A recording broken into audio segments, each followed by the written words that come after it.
요한계시록 1장 4절부터 8절까지.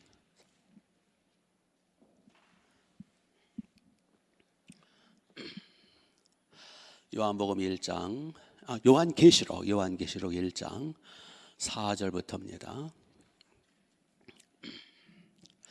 요한은 아시아에 있는 7교회에 편지하노니 이제도 계시고 전에도 계셨고 장차 오실 이와 그의 보좌 앞에 있는 7영과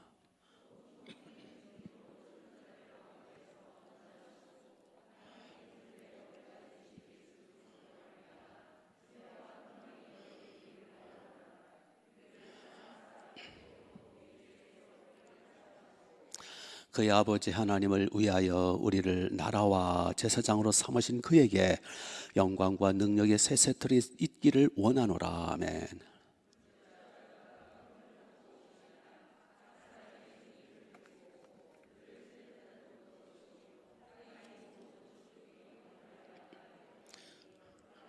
같이 주 하나님이 이르시되 나는 알파와 오메가라. 이제도 있고 전에도 있었고 장차 올 자요 전능자라 하신더라. 아멘. 아멘. 사무엘상 말씀을 두 번째로 잠깐 멈추고 오늘 귀한 말씀을 보도록 하겠습니다. 오늘 이 말씀은 사도 요한이 반모섬에 유배되어 있다가 받은 환상, 주님을 만난 환상의 내용입니다. 사도 요한이 이 계시록을 쓸 때의 그 정황을 보면 그 당시 로마 황제가 누구냐면 도미티아누스라는 아주 포악한 독재자가 다스리고 있었어요. 이 황제는요, 이 도미티아누스라는 자는 그리스도인들은 무조건 잡아다가 사자밥이 되게 하고 화형을 시키고, 그 이제 원로원들은 추방을 하고, 귀족들은 추방을 하고, 나머지는 다 사자밥이 되게 하는 아주 극악무도한 나쁜 놈의 자식의 황제였어요. 그래서 그리스도인들이 지금 엄청난 박해 속에 계속 숨어서 발각되면 체포되고, 로마가 얼마나 막강한 나라입니까? 발각만 되면 그들의 체포되고 사자굴에 던지고 막 그냥 화형시키고, 이게 다 숨어서 카타콤으로, 로마 그 밑에 사암인데, 사암은 이렇게 긁기가 쉬운 돌이라고 그래요. 그래서 다 꼬챙이로 숟가락으로 긁어가지고 다 숨어 들어가서 카타콤이라고 하는 지하 동굴에서 거기서 신앙생활을 했던 그 당시입니다. 그 당시. 그러니까 많은 그리스도인들은 하나님의 살아계신 거 맞나? 우리가 믿는 주님이 진짜 통치하신 거 맞나? 왜냐하면 워낙 오랫동안 말할 수 없는 박해와 고통을 당하니까 그러한 그 낙심하는 가운데 있었어요. 그렇게 이제 사도 요한이 막 거의 뭐 낙심도 했겠죠. 사람인지라, 그렇죠? 요한도 사람인지라. 그래서 이러다가 모든 사도들이 이미 다 순교당해서, 바울도 순교당했고 베드로도 순교당, 12사도 다 순교당했고 지금 요한만 한 사람 남았어요. 그래서 요한도 어떻게 체포가 돼가지고 반모섬이라고 그 지중해 그 이탈리아 반도 밑에 있다고 그래요. 하여튼 그 반모섬이라는 곳에 유배돼서 지금 정말 그야말로 비참한 삶을 살고 있는 거죠. 그래서 혼자 낙심하고 있는 거죠. 이러다가 기독교가 없어지는 게 아니냐, 이러다가 그리스도인들 씨가 말리는 거 아니냐, 주님이 어디 계시나이까? 주님이 만물을 지으시고 우주를 다스리는 거 맞습니까? 막 그런 본문은 없습니다만 이게 제 생각에 그러한 의문과 워낙 고통이 심하니까, 그렇죠? 그러한 가운데 있었어요. 그때 주님이 나타나신 거예요. 자, 어떻게 나타나 한번 보실까요?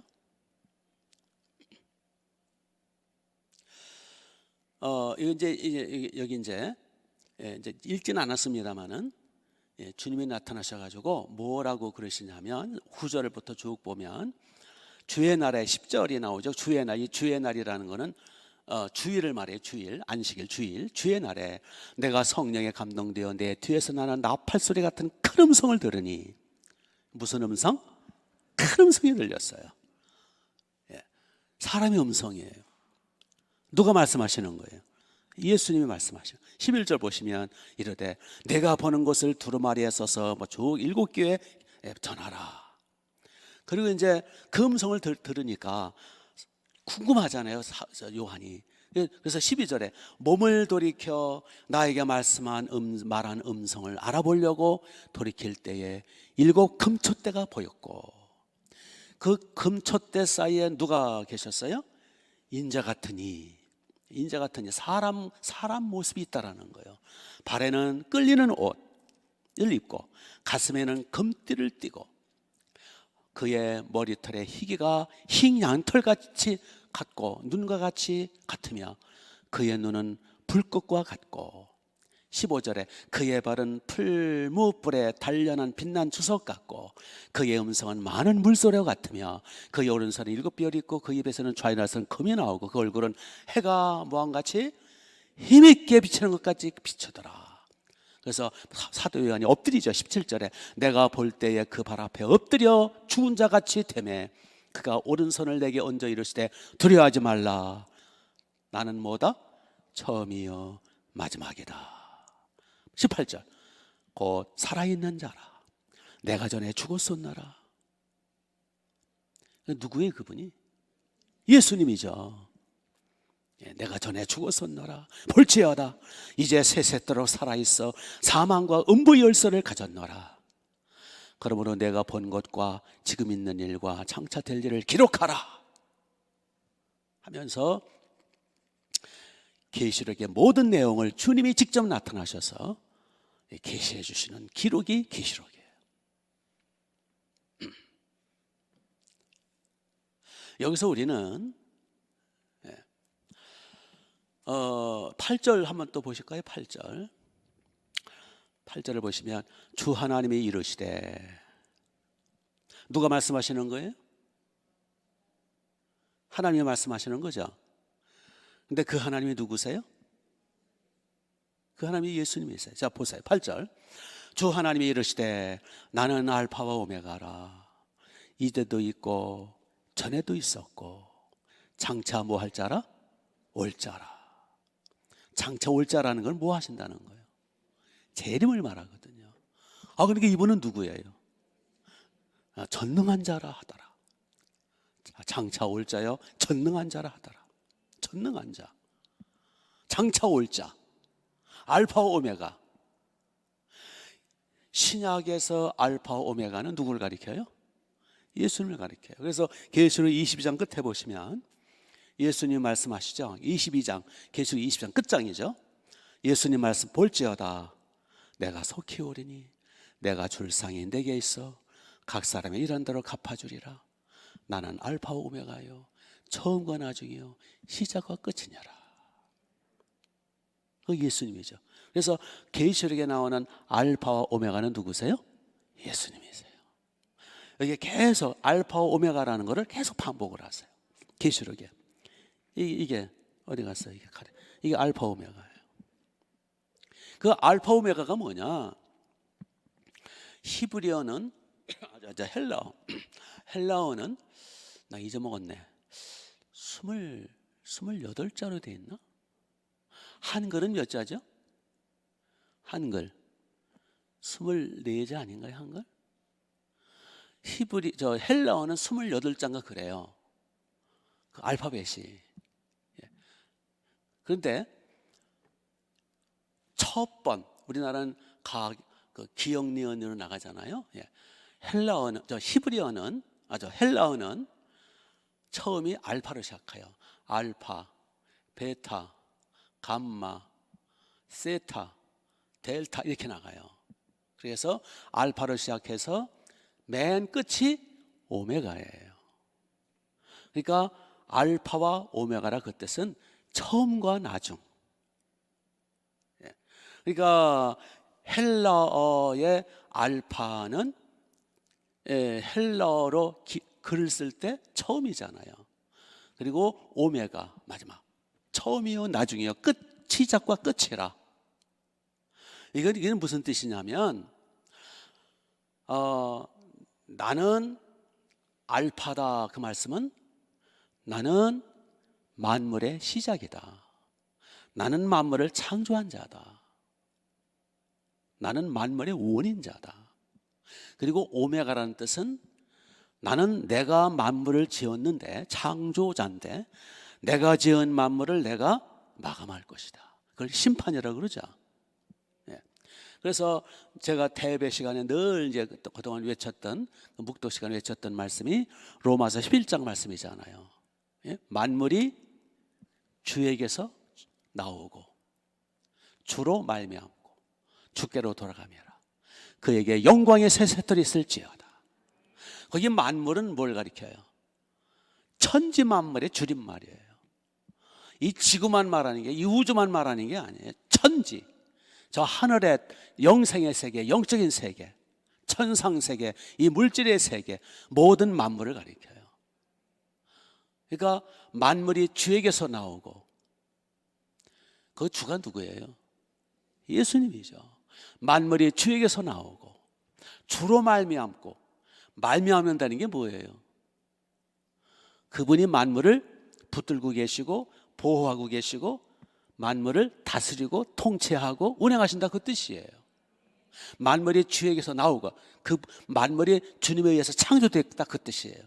그리고 만물이 그분에 의해서 지금 태양도 돌아가고 지구도 지금 24시간, 하루 24시간, 1년 365일 그 지구가 태양 주위를 달려가는 속도가, 저는 숫자에 약해가지고 총알 속도보다 뭐 7배, 몇 배가 빠르다 그랬죠 제가. 총알보다 지구덩이가 태양 주위를 날아가는 속도가 어마어마하게 빨라요. 자전하면서. 누가 그렇게 하시는 거예요? 만물이 주로 말미암는다. 주께서 만물을 붙들고 계신다. 그리고 만물이 주에게로 돌아갈 것이다. 그리고 주님이 이 만물을 심판하시고 마감하시고 그 다음에 새하늘과 새 땅을 만들어서 우리를 새하늘과 새 땅으로 인도하신다는 거예요. 믿습니까? 그게 그 말씀이죠. 여기 낙심해 있는, 좌절해 있는, 되는 일은 없는 것 같고, 그래서 이름도 그 도미티아누스라는 그 나쁜 자식, 그 황제, 지금 지옥불에 떨어졌겠지. 그 인간에 의해서 교회를 계속 박해하고 얼마나 많은 피를 흘리고, 겉으로 볼 때는 기독교가 이제는 없어질 것 같고, 하나님이 계신지 주님이 살아계신지 이게 웬 좋아하냐. 그 1, 2년도 아니고 오랜 세월 그러다 보니까 많은 그리스도인들이 카타콤으로 숨어들고 산속으로 숨어들고 결국은 낙심이 되고 좌절이 됐을 때에 주님이 나타나신 거예요. 나 살아있다는 거예요. 나는 알파 오메가라는 거예요. 내가 역사의 주인공이라는 거예요. 아멘. 도미티우누스가 아무리 지금은 뭐 날뛰는 것 같고 뭐 세상을 흔드는 것 같지만, 지금은 도미티아누스 아는 사람 별로 없잖아요. 제가 오늘 말하니까 알지. 그는 잠깐 날뛰던 인간이지 마귀 앞제배가 되어서 그는 흔적도 없이 살았죠. 그는 지옥에 떨어졌을 것이고, 우리 주님의 교회는, 주님의 몸 되신 교회는 지금 전 세계에 뻗쳐 있잖아요. 주님은 지금도 역사를 주관하고 계시잖아요. 그래서 우리가 때로는 살다가 또는 여러 가지 고난이 있고 되는 일은 없는 것 같고, 믿지 않는 자들은 잘 되는 것 같고, 저 불신자들은 말이에요 그냥 저기 앞길이 열리는 것 같고, 맨날 새벽기도 나오고 기도하는 우리는 어떻게 되는 것 같은 일이 없는, 일이 잘 안 되는 것 같고, 그럴 때 우리는 단세포적으로 그리고 그 코앞에 눈앞에 있는 것만 보고 그렇게 판단하고 낙심하고 좌절하고 원망하지 말자, 그 얘기예요. 됐습니까? 예.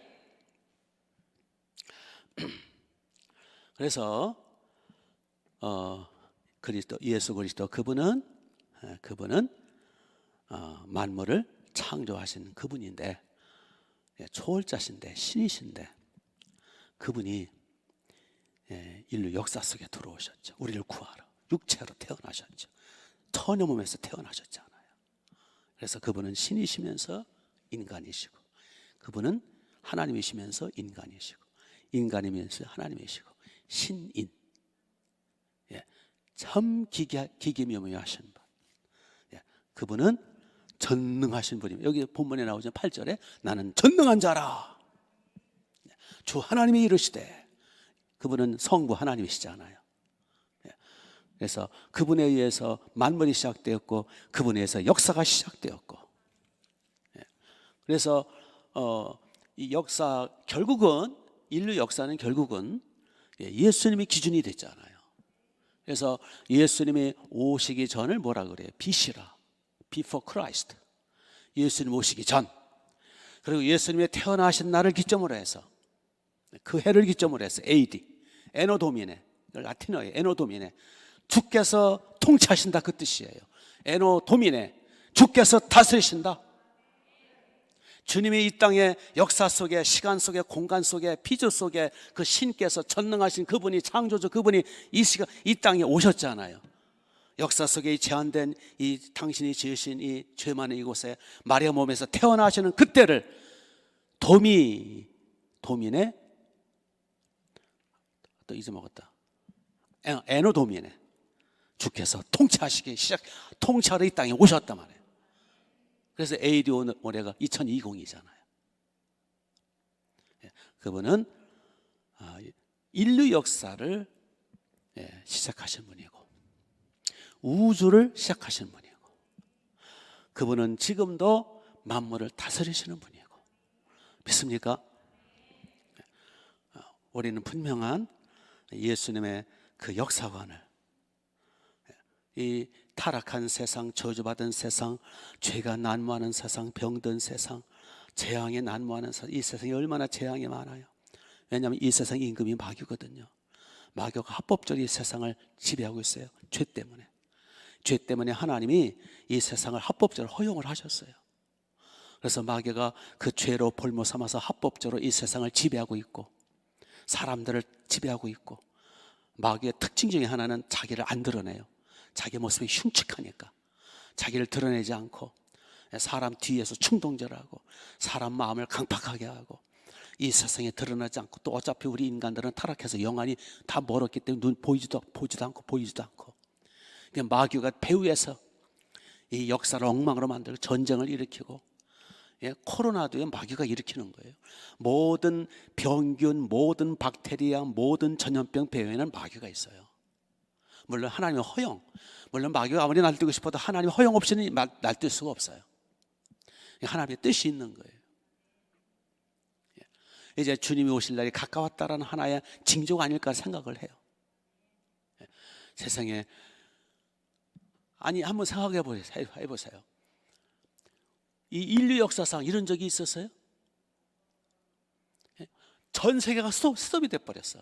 물론 옛날에 이제 패스트균 때문에 스페인 독감 때문에 몇백만 명이 죽고, 프랑스, 독일에서 패스트균 때문에 수천만 명이 죽고, 그건 국지적이지. 전 세계적으로 지금은 이게 여러 가지 비행기라든지 이게 발달이 돼가지고 전 세계 금방 퍼지는 이런 적이 없었잖아요.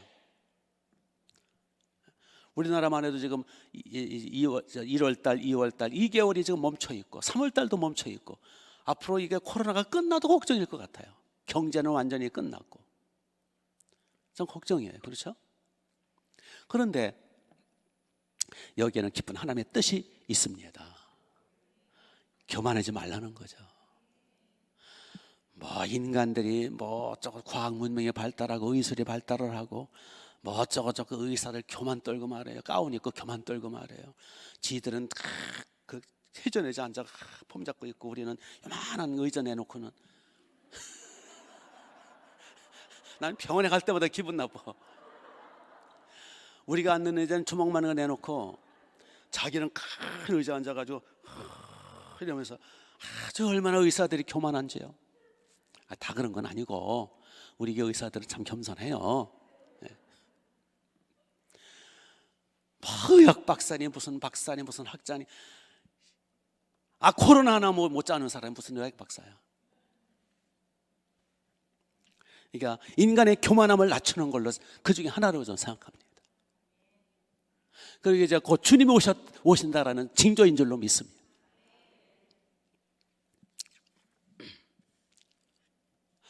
자, 겉으로 볼 때는 로마 황제가 온 천하를 지배하고, 사실 로마 황제, 로마는 참 천년 동안 대제국, 인류 역사상 그런 제국이 없었죠.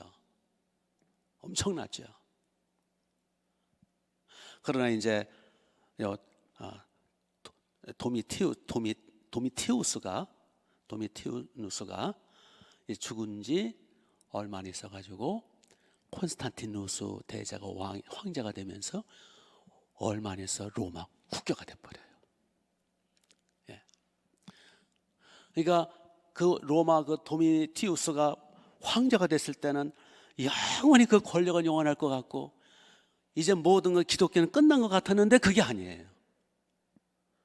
제가 계산은 안 해봤는데 몇 년 안 돼가지고, 여러분 로마 황제 수명이요. 그것도 제가 기억을 못 하는데 로마 황제 수명이 50 못 넘어요. 다 30, 40에 죽어요. 왜? 그 스트레스가 많거든요. 저는 우리 대통령도 오래 하면 일찍 죽을 거라 생각해요. 대통령 얼마나 스트레스가 많겠어요. 그렇죠? 온갖 그냥 아마 귀를 열어놓는다면 대통령을 향한 욕과 비방과 저주가 아마 그냥 엄청날 거예요. 그러니까 그 자리는 스트레스 받는 자리라 그 얘기예요. 그러니까 그 황제가 뭐 하늘 나는 새도 떨어뜨리고 어마어마한 권세가 있는 것 같고 뭐 찬란하고 뭐 엄청난 것 같지만 그는 사상 두각이요. 몇 년 못 가더라는 거예요. 화무 11홍이에요. 그리고 건불 10년이야. 아무리 큰 권세도 10년을 못 가고, 아무리 예쁜 붉고 예쁜 얼굴도 11홍 열흘을 못 가요. 그렇죠? 그래서 그런데 우리는 이러한 그 영안이 열려서 대역사를 못 보고 당장 것만 보더라는 거예요. 그래서 낙심하고 좌절하고 그러더라는 거예요. 그래서 우리는 여기 낙심해 있는 사도 요한에게 나타나셔서 당신의 살아계신 증거를 보여주시고, 이제 대인류 역사를 계시록을 통해서 보여주시거든요. 그래서 제가 계시록을 너무너무 좋아해요. 계시록을 제가 수도 없이 읽어요. 제가 기운이 없을 때마다, 때로는 힘들 때마다, 지칠 때마다, 낙심을, 저는 계시록을 읽어요. 계시록을 읽으면서 그냥 그 창세전, 창조 후 저 새하늘과 새 땅 이거를 묵상하면서 너무너무 힘을 얻어요. 그래서 이제 우리 십자가 탑 있죠? 십자가 탑이 계시록에서 나온 거예요. 오늘 수요일에 오신 분만 살짝 알려드릴게요. 다는 아니고, 이제 입당 예배 드릴 때 알려드리려고 그랬는데 어떻게 입당 예배, 코로나 때문에 입당 예배를 못 드리고 있어요 지금. 벌써 드렸어야 되는데. 여기 흰색이잖아요. 흰색은 양의 흰색을 가리켜요. 어린 양을 가리키고요. 저 십자가 탑은 주님을 가리켜요. 또 여기 흰색은 계시록에 보면은 흰 세마포옷을 입은 구원받은 무리가 나와요.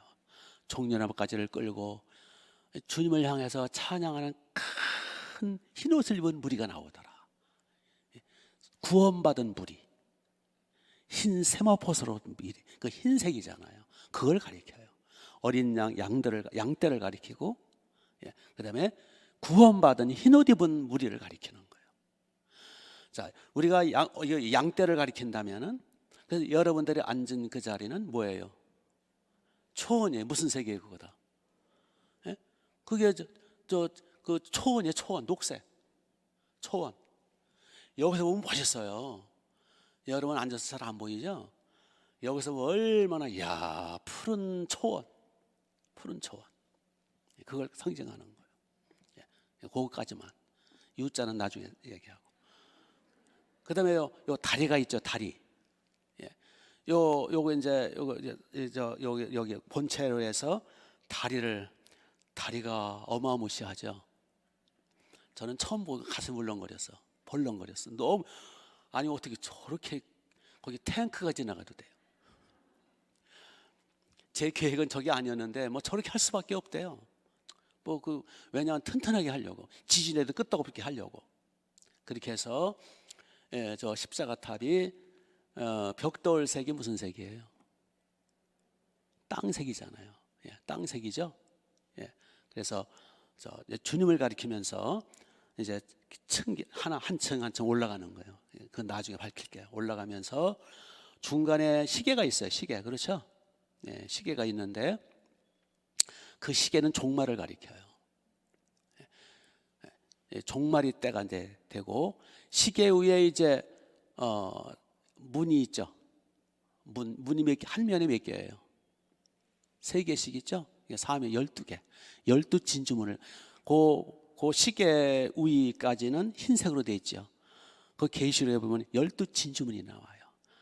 희고 깨끗한 12진주문이 나와요. 근데 그 진주는 통으로 된 진주래요.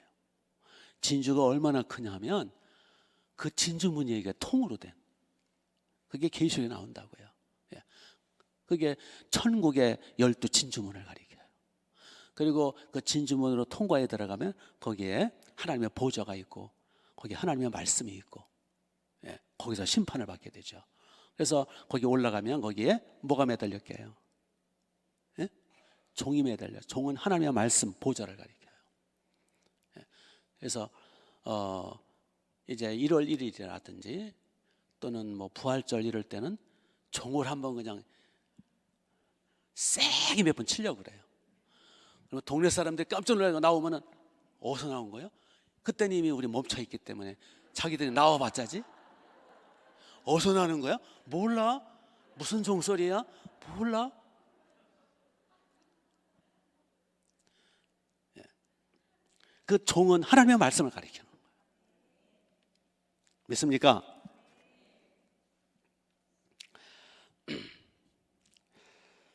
자, 이렇게 해서 예수님은 우주 역사를 다스리시는 분이다. 근데 우주 역사를 다스릴 때, 나는 알파와 오메가고 처음과 나중이고, 내가 이 만물을 붙들고 있고 인류 역사를 내가 주관하고 있다. 나는 전능자다. 바로 우리가 믿고 우리가 의지하는 그분, 우리의 선한 목자, 그분의 말씀, 그분의 인도를 따라 사는 우리 양들, 우리 목자는 어떤 분이냐? 바로 절대 전능하신 분이다. 우주 역사를 시작하고 운행하시고 통치, 심판하실 분이다. 그러니까 우리가 따르고 믿고 의지하는 목자, 선한 목자, 나를 위해서 목숨 바쳐주신 목자 예수님이 얼마나 든든한 분이고, 그래서 요한복음 10장에서 예수님 뭐라고 말씀하십니까? 내 양은 나를 따르며 나는 저를 따르며 저는 나를 따르느니라. 내가 내 양에게 영생을 주노니 영원히 멸망치 아니할 터이요 내 손에서 저희를 빼앗을 자가 없는 자라. 아멘. 우리 주님의 손은 우주보다 크시기 때문에 내 손에서 빼앗을 자가 없다. 주님을 따르는 주를 믿는 양들, 주님이 한 사람 한 사람 뺏기지 않는다는 거예요. 나는 선한 목자라. 그 주님이 말씀하시기를 요한복음 14장에서 너희가 내게 와서 무엇인지 구하면 내가 시행하리니 이로 말미암아 내 아버지께서 영광을 받으실 것이라. 내게 무엇인지 구하라 내가 시행하리라. 2번씩이나 예수님 말씀하시잖아요. 내게 와서 무엇이든지 2번이나 구하라는 거예요. 그러면 주께서 시행하시겠다는 거예요. 그러니까 우리가 지금 코앞에 있는 문제 때문에 주님이 나를 버리셨나? 왜 자꾸 일이 막히고 안 되는 거야? 힘들다. 너무 근시안적으로 바라보지 말라는 거예요. 우리 하나님, 우리 주님, 믿음의 온전케 하시는 이 예수를 바라보라는 거예요.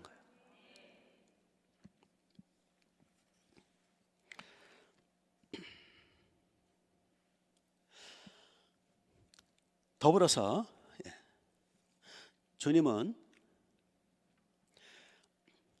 이 모든 것이 이제 주님의 통치이기 때문에 이 세상에 우연은 없다는 거예요. 한 번은 제가 한 가지 궁금한 것이 있었어요. 뭐가 궁금하냐면은, 자, 풀 한 포기, 꽃 한 송이 이제 새싹이 올라오잖아요. 새싹이 올라오고 꽃이 바람에 흔들리고 개미가 기어다니고, 거기에 비해서 또 얼마나 우주가 커요. 우리 인간의 머리는 상상할 수 없던 우주가 크거든요. 그래서 주님, 큰 우주를 품에 안고 거느리시고 다스리시면서 풀 한 포기에 새싹 하나, 개미 새끼 한 마리 운행하시는 거, 이게 제 머리로는 잘 이해가 안 가가지고 주님께 여쭈었어요. 주님, 이게 그냥 자연 법칙이라는 걸 만들어가지고 그냥 자동으로 이렇게 태양이 돌고 지구도 돌고 자동으로, 그리고 꽃도 그렇고 풀 한 포기 개미도 한 마리도 그렇고, 그게 자연 법칙에 의해서 자동으로 돌아가게 하시는 건지, 아니면 친히 직접 개미 새끼 한 마리까지 꽃 한 송이까지 친히 하나하나 개입하시는 건지 좀 알려달라고.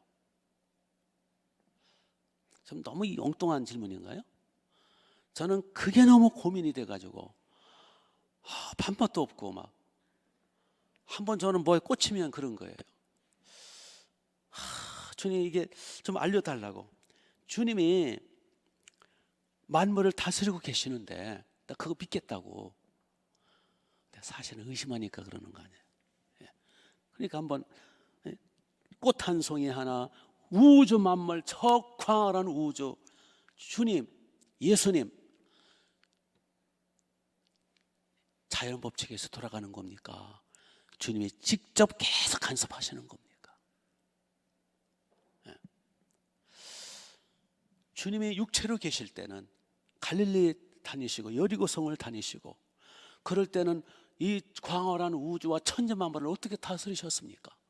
그때는 그냥 하나님 아버지께 살짝 맡겨놓고 하셨습니까? 아니면 그때도 직접 관을 하셨습니까? 성경의 결론은 뭐냐면요, 아버지께서는 아들로 모든 것을 하세요. 요새 이제 히브리서 강의하잖아요. 새벽마다 히브리서 강의하면서 제가 강의하면서 저도 은혜 받아요. 계속 깨우쳐 주시고. 히브리서가 정말 보배예요. 그 히브리서 1장 2절 3절에 보면 그런 말씀이 있잖아요. 아버지는 아들로 말미암아 모든 세계를 지으셨느냐라. 근데 그게 창조뿐만이 아니에요. 아버지는 아들을 통해서 아들과 함께 아들로 말미암아 창조, 운행, 통치, 섭리, 간섭, 심판. 여러분, 창조도 아들을 통해서 하셨어요. 요한복음 1장이 그거잖아요. 말씀, 태초에 말씀이 계시니라. 그 말씀이 하나님 아버지와 함께 계셨으니 그 말씀이 곧 성자 하나님이시니라. 만물이 그로 말미암아, 말씀 예수 그리스도 성자의 그로 말미암아 지은 바 되었을 때 하나도 그거 없이는 되어진 것이 없느냐라. 만물을 직접 창조하신 분이 누구라고요? 예수님이잖아요. 그렇죠? 히브리서 1장 2절 3절이 아버지는 아들로 말미암아 모든 만물을 창조하셨다. 이게 만물 창조주는 예수님이세요. 골로새 1장 18절 말씀이 뭐예요? 그거잖아요. 예? 만물이 그로 말미암아 창조되되 그가 누구냐? 예수님을 말하거든요. 만물이 그로 말미암아 창조되되 보이지 않는 것들과 보이는 것들과 하늘에 있는 것들과 땅에 있는 것들과 모든 만물이 그로 말미암아 지음바 되었고 그는 교회의 머리시라. 교회의 머리가 누구예요? 예수님이잖아요. 아멘. 그 예수님, 그러니까 하나님 아버지가 창조한 거 맞아요. 그러나 누구를 통해서? 아들을 통하여. 그리고 마지막 우리 구원도 하나님 구원하셨어요. 물론 우리를. 그런데 직접적으로 누가 구원하신 거예요? 예수님이 아버지의 보내심 받들어 육체로 오셨잖아요. 우리의 희생점을 되셨잖아요. 자기 목숨을, 자기 살을, 자기 생명을 바쳐서 우리의 죄값을 지불하시고 우리를 구해주신 구주가 되셨잖아요. 예수님 피공로, 희생 어린 양 공로로 우리가 구원받고 속죄받고 하나님의 자녀가 된 거, 하나님의 아들의 지위를 얻은 거잖아요. 구원도, 운행, 통치, 섭리도 마지막 날 심판 누가 하세요? 마지막 날 심판도 누가 하시냐고요? 하나님 아버지가 아니라 예수님이 하시는 거예요.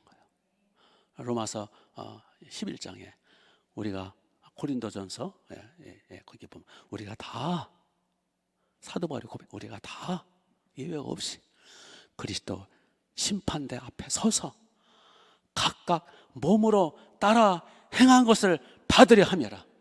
그리스도 심판대. 마지막 날 심판도 누가 하신다고요? 최후의 심판도 누가 하신다고요? 예수님이 하시는 거예요. 그래서 알파와 오메가요, 만물이 주에게서 나고 주로 말고 주께로 돌아가면 그게 같은 말씀이에요. 아멘. 그래서 그런 관점에서 볼 때, 자, 꽃 한 송이, 광활한 우주, 주님이 어떻게 다스리고 어떻게 운행하십니까? 하여튼 제가 오랫동안 그게 궁금했어요. 그리고 하나님 앞에 기도하고요. 오랜 세월 후에 하나님 어떻게 통해서 제가 응답을 받았어요. 뭐라고 응답하지 아세요?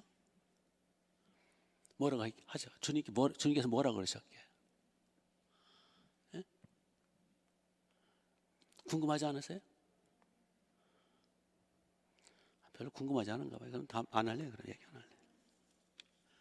얘기하라요 말아요? 해요 말아요? 언제 한번 말씀드린 기억이 나는데 혼났어요. 주님 앞에 혼났다고요. 뭐라 그러는지 아세요? 나는 전능한 하나님이다. 그게 답변이에요. 나는 전능하다. 그 책망 아니에요? 나는 전능한 하나님이다. 그래서 제가 그 자리에 제가 엎드렸어요. 그리고 회개했어요. 그게 의심이잖아요. 지금 우리가 예수 믿는 것 같지만 너무나 의심이 많아요. 믿는 건 조금밖에 안 돼. 100점 만점으로 하면 0.1%? 1%도 합니다. 핵에서 겨자씨만한 믿음도 하나님 인정해 주시니까. 겨자씨만한 믿음만 있어도 이 산들어 들려 바다에 던져라도 그대로 될 것이다. 이게 겨자씨 같은 작은 믿음이라도 주님은 소중히 여기세요. 그래서 우리가 하나님 앞에 긍휼을 받고 있는 거예요. 근데 사실은 너무 작은 믿음이, 그렇죠? 너무 의심하기를 잘하고요. 그 어마어마하신 그 주님, 그 전능하신 주님, 그 세세하신 주님, 예? 개미 새끼가 아니라, 잘 들으세요, 백족의 세포 하나하나, 머리카락 하나하나, 나노 세계, 분자 원자보다도 더 깊이 들어가는 게 100만 분의 1이라다 1000만 분의 1이라다, 전제 현미경으로도 보일까 말까 한 나노 세계, 그것까지 주님이 간섭하시는 거예요. 광활한 저 천상 세계, 우주 세계뿐만 아니라 분자 세포, 분자 세계, 원자 세계, 나노 세계까지 질서정연하잖아요. 그 질서정연하다는 그분이 통치하고 계시다는 거예요. 그러니까 우리가 상상할 수 없는 크신 분이에요. 주님, 우리가 상상할 수 없는 크신 분일 뿐만 아니라 우리가 상상할 수 없는 세세한 분이세요. 아멘. 그러니까 우리 믿음이 너무 작은 거예요. 그래서 결국은 내 믿음이 없음이 그게 문제예요. 주님께 문제가 있는 게 아니에요. 그분은 절대 전능하신 분이에요. 항상 문제는 나에게 있어요. 내가 해석을 잘못했고, 내 믿음이 너무나 약하고, 너무 의심이 많고, 우리가 닭머리라서 너무 못 깨닫고, 우리의 우리의 시계, 우리의 그 안목이 너무나 편협하고, 너무 근시안적이고, 너무 미약하고,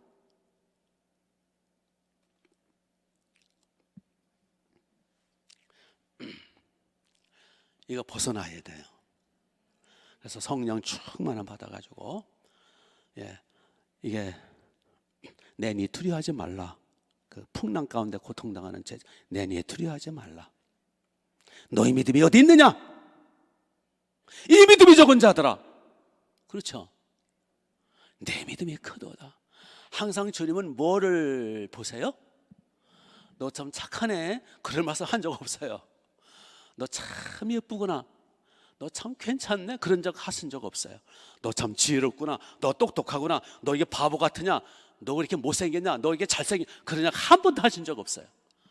너 참 착하네. 그런 적 하신 적 없어요. 주님은 뭐라고 항상 뭘 칭찬하셨어요?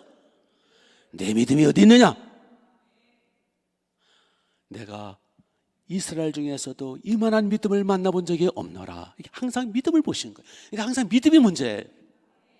우리는 너무나 믿음이 약해가지고요, 그냥 너무 근시안적이고, 너무 안목이 작고, 그래가지고 맨날 의심하고, 맨날 두려워하고, 근심하고, 낙심하고, 그냥 투덜대고, 이거 다 죄입니다. 이거 무슨 죄라 그래? 그거를 불신앙의 죄라 그러는 거예요. 죄의 뿌리가 불신앙이거든요. 그래서 항상 주님은 책망하실 때 이 믿음 없음을 책망하신 거예요. 칭찬하실 때도 믿음을 칭찬하셨고요. 그래서 결국 가장 중요한 포인트는 믿음이에요. 그렇죠? 믿음이 중요한 겁니다. 물론 착해야죠. 물론 뭐 열심을 가져야죠. 물론 뭐 지혜를 달라고 그러고 해요. 근데 진짜 중요한 거는 믿음 달라고 계속 기도하셔야 돼요. 믿음만 있으면 우리는 불안해할 것도 없고, 걱정 낙심할 것도 없고, 믿음만 있으면 우리는 조급해할 것도 없고, 왜냐하면 그분의 때에 그분이 정확하게 역사하시거든요. 믿음이 없으니까 조급하고, 하나님 왜 이게 뭐냐고 나를 버리셨나이까 그걸 못 견뎌 하고, 기다리질 못하고, 믿음이 없으니까 못 기다리는 거예요. 조급한 거예요. 조급한 거예요. 제가 요즘도 그래서 오늘도 참 족이 앉아가지고 참 아침에 회개를 많이 했네요. 이렇게 앉아서 성전을 바라보면서 제가 얼마나 낙심을 하고 조급해가지고, 이게 뭡니까 하나님, 언제까지입니까? 회계사 뭐 이거 한 3년 넘게 건축했잖아요. 이게 땅을 파는데 맨날 와보면 맨날 별로 내려가지 않는 것 같아. 아주 저거 푹푹 못 파나 저거. 좀 일꾼들은 맨날 누워서 쉬긴 하고 앉았고, 맨날 그래요. 땅 팔 때도 보면. 그리고 이제 철구로 올라갈 때도 저거 좀 팍팍 못 하나. 저 사람들 맨날 저렇게 느리느리 좀 뭐야 저거. 안 올라가는 거예요. 철골만 해가지고요, 이게 오래 있었잖아요. 그 스타트 이렇게 해가지고 우리는 돈을 지불했는데, 그게 이제 그 원청에서 하청업체에게 잔달이 안 됐나 봐요. 그러니까 하청업체들이 막 그냥 돈 내놓으라고 막 와서 항의하고, 여기도 뭐 붙이고 프랜카드 붙이고 말이에요. 마치 교회가 말이에요 돈을 안 준 것처럼. 그래가지고 이거 막 민원도가 공사가 멈춘 거예요. 그리고 참 좀 올해 좀 속상한 게 뭐냐면은, 성전 끝나고 나니까 날이 좋은 거야. 이렇게 안 춥고. 3년 내내 너무 추운 거예요. 눈 오지 않게 해달라고 눈 더 오고, 춥지 않게 해달라면 또 더 춥고, 이게 무슨 조화야. 꼭 하나님 반대로 해주시네. 그래서 올해처럼 따뜻한 적이 없었어요. 좀 미리 1년 전, 2년 전, 3년 전에 미리 올해처럼 따뜻하고, 그럼 얼마나 좋아요. 비가 많이 안 오고 그러면. 눈도 올해는 별로 안 왔죠. 재작년 3년 동안 눈도 많이 왔고요. 여러분들 잊어먹었죠? 저는 눈 뜨자마자 날씨. 왜냐면은 비가 오는 인부들이 안 나와요. 눈 내려도 안 나와요. 왜? 위험하다고. 빗방울, 오늘 날씨 좋다라고 일기예보가 와도 좀 빗방울에 떨어지면 안 나와 버려요. 그럼 공사는 늦어지는 거잖아요. 그러니까 그냥 해만 타는 거예요. 오늘 깨자마자 비가 오나 화나가. 비가 오면 오늘 또 공사 또 안 하겠네. 중간에도 비가 오면 그냥 가버려요, 인부들이. 그러니 자꾸 지연이 되지요. 이게 진척은 안 되지요. 성질 그냥 급하죠. 하여튼 제가 연단을 많이 받았어요. 그냥 좀 느긋하면 안 될까? 좀 지연이 돼도, 지연이 많이 됐어요. 1년 이상 지연됐으니까. 그러니까 그거를 그때 때가 되면 하나님이 해주실 거야. 하나님의 때 하나님이 알아서 하면 내 집인가 내가 왜 걱정을 해? 하나님의 집, 주님의 집, 주님의 걱정이 내가 왜 걱정을 해? 주님이 알아서 걱정하세요. 난 몰라요.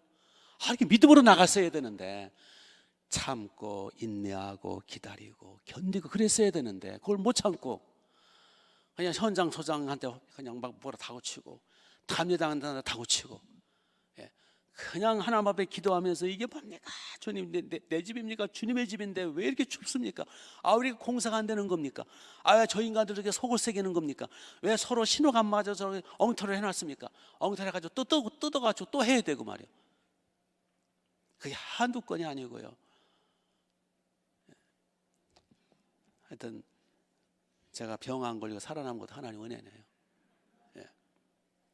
근데 그런 것들이 떠오르면서 이 조급한 성미 때문에 참 죄만 많이 졌다. 성전 건축하면서. 그래서 하나님 앞에 제가 성전 건축하면서 하나님 마음을 속상하게 드리고, 주님이 어련히 알아서 이 아름답게 성전을 건축할 거 다 믿음으로 맡기고 감사하면서 기도하면서 나가면 되는데, 그거를 못하고 그냥 조급해가지고 맨날 여기 와가지고 잔소리하고 맨날. 그래서 제가 여기 오면은 또 보이니까, 그러니까 하나님이 하도 딱하니까 그냥 까치를 시켜서 제 머리를 탁 치게 하셔서. 근데 제가 그 우연이 아니에요. 제가 여쭤봤어요, 주님께. 근데 까치가 진짜 저를 교훈하시려고 제 머리를 탁 치고 쓰는 거예요. 밟고 앞에가 도망가지도 않아요, 까치가. 보통 까치는요, 사람이 가면은 5m, 10m 이상 도망가는 거거든요. 까치는 사람을 두려워해요. 근데 이놈의 까치는 저거 미쳤나 저거? 저 쥐약 먹었나? 왜 저래? 저를 탁 머리를 탁 치고서는요, 바로 그 앞에 나무가 있었어요. 여기 상가 있죠? 뒷길. 거기 앉아가지고 깍깍 하고 있는 거예요. 깍깍 하고 있는 거예요.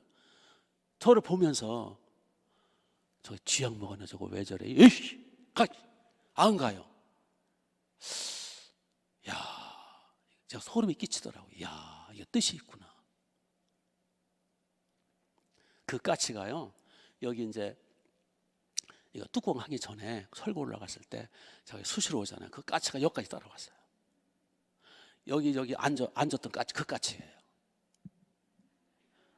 제가 이런 얘기를 안 하려고 했는데 한 거는 자꾸 미신으로 해서 그럴까봐. 저도 미신 안 믿는 사람이거든요. 근데 하나님이 내가 보냈다라고 응답해 주셨어요. 내가 너한테 까치를 보냈다. 그랬더니 또 어떤 인간은 그거를 또 까치가 아니라 까마귀를 보낸 거라고 또 이상하게 또 해석을 해가지고 어떤 그 젊은 여편네들.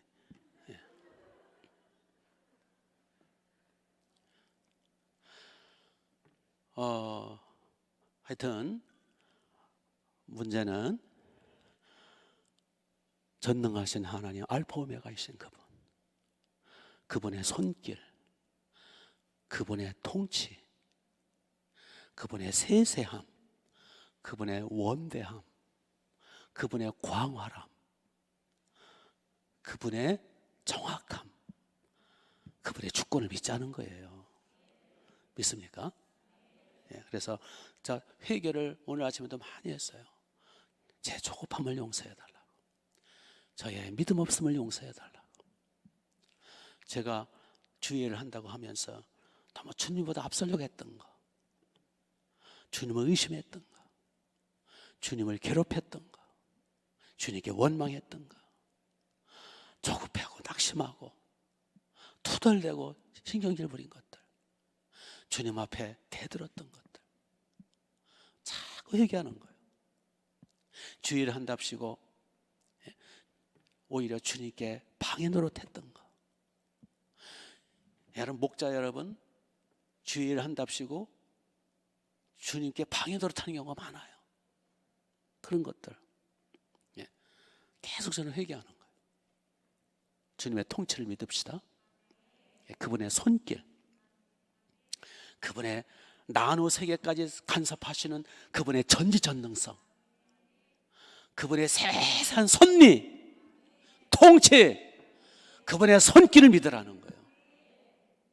봄바람이 불 때 그 주님의 손길을 느끼는 거예요. 이 세상에 풀 한 폭이 돌멩이 하나 우연히 없어요. 우리 주님은요, 상상을 초월할 정도로 이 세상에 세상에 간섭하세요. 믿습니까? 우리의 주님은 상상을 초월할 정도로 크시고 전능하시고 영원하시고 세세하시고 정확하시고 믿을지어다. 이번 이 코로나 이 사건도요, 하나님의 깊은 뜻이 있으세요.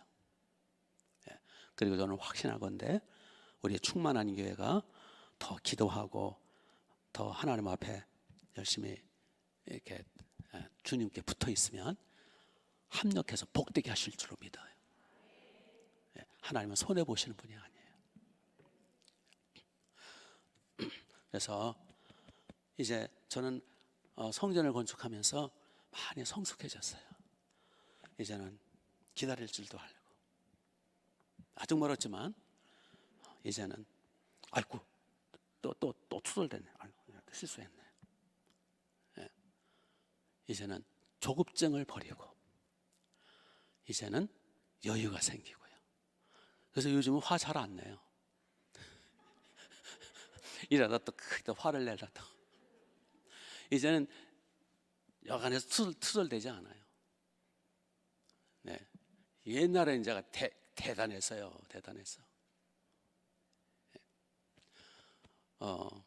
이제는 여유가 있어요.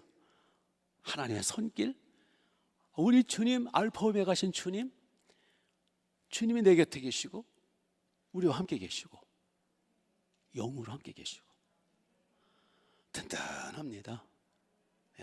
코로나가 아니라 코로나 할아버지가 와도 든든합니다. 주님이 함께 계시기 때문에 내가 회개생활만 똑바로 하고 주님께만 똑바로 붙어 있으면 주님의 손길이 함께 하기 때문에 걱정할 거 없어요. 있습니까? 주님께 떨어지니까 문제지. 우리 계속해서 모이게 힘쓰고 우리가 기도할 때 반드시 합력해서 우리 개인적으로, 여러분 가정적으로, 우리 교회적으로 반드시 복되게, 유익하게, 영광스럽게 해주실 줄로 믿습니다. 하나님의 통치를 믿읍시다. 주님의 주권을 믿읍시다. 나를 향하신 주님의 사랑, 주님의 피의 권세 굳게 믿고 승리하시길 바랍니다. 기도하겠습니다.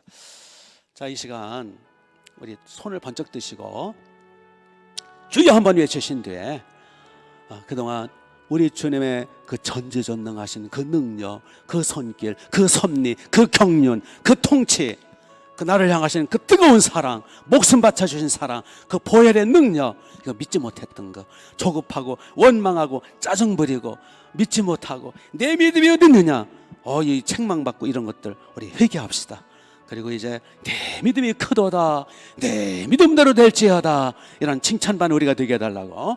그래서 늘 주님 품 안에서 우리 행복하고 기쁘고 즐겁고 주님만 잘 따라가는 예쁘고 멋진 양떼 되게 해달라고.